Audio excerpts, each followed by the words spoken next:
Hello friends, good morning. সকলকে জানাই শুভ সকালের অনেক অনেক শুভেচ্ছা ও ভালোবাসা।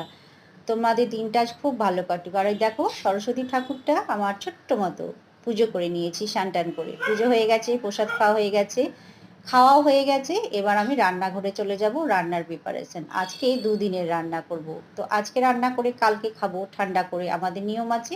তাই কুকারে কালো কলায় ডাল সেদ্ধ করতে বসিয়ে দিয়েছি।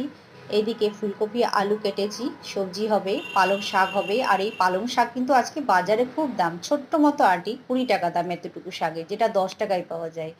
আজকে যেহেতু পালং শাক খেতে হয়।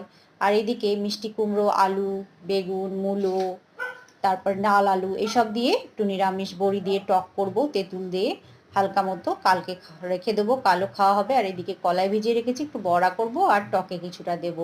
আর ভাজা করব 5 রকম ভাজা, শিম, আলু, মূলো, বড়া ভাজা, শাক ভাজা, 5 রকম ভাজা, টমেটো চাটনি করব অল্প করে ছেলের জন্য, ও টক খায় না। আর ভাতটা শেষে বসাবো, কালকে যেহেতু খেতে হবে, তাই সব শেষে রান্না করে ভাতটা বসিয়ে দেবো।